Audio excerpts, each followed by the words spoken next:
Trending ngayon mga idol si Kai Sotto sa ginawa niya sa Japan B-League All-Star Game. Go with the flow ang big man sa ginulay ang munggo. Daming Pinoy ang humanga sa ating pambato.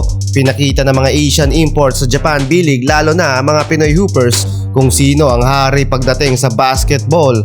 For the second time again mga idol, naglaro ang ating mga Pinoy imports sa Japan B-League at pinakita nilang muli ang bangis ng Pinoy pag nagsama-sama sa loob ng court. Sa katatapos nga lang ng Japan B-League All-Star Game ay naging bastusan mga idol ang pagbubukas ng frame sa game.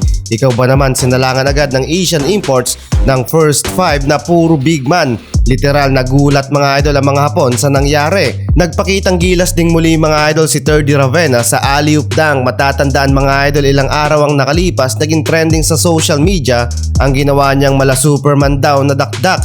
And this time alley-oop dunk naman mga idol. Ang kulit nga lang ni Kai Sotto, hindi daw siya na-impress sa ginawa ni Terdy. Samantalang binigyan ng opportunity si Carl Tamayo na magpakitang gilas sa game dahil sa home court lang naman niya ginanap ang event. Masaya daw siya sa nangyari dahil gusto niyang mapasaya mga tao sa Okinawa Arena.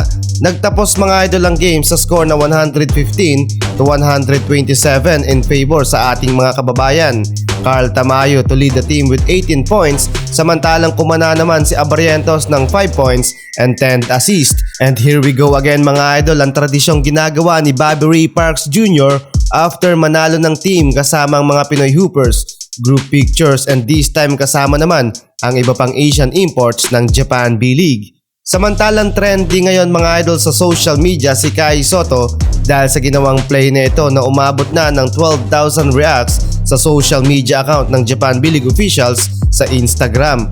Wala kasi mga idol ang ginawa ni Kai, bully si Kaiju mga idol, dinabitan lang ang ring na nakaapak pa rin ang paa sa court, stare down si Kai Sotto sa kalaban. Humakot tuloy ng samot-saring reaction ang play na ito mula sa mga bashers at taga-suporta ng ating big man. Hati ang opinyon ng mga sumusubaybay sa ating pambato. Hindi naman daw ito crucial game at seryosong laban, for entertainment lang naman daw ito. At subukan daw ni Kaiju na gawin ito sa regular season kung magagawa niya daw ulit. Ayon naman silang netizens, Kai Sotto should be scored double figures regular season dahil nga sa sobrang tangkad nito na halos no need lang tumalon kung pupunto sa game. And finally mga idol, na open up kay Kai Sotto kung ano nga ba ang masasabi niya patungkol sa mga vlogger na naghahatid ng balita patungkol sa kanya, like sa mga title na ginulat ni Kai Sotto ang mundo. Well, nasasanay na nga daw si Kai Sotto sa mga nakikita niya online patungkol sa kanya at pabirungan niyang sinabi na ginulay ang munggo. Ginulay ang munggo.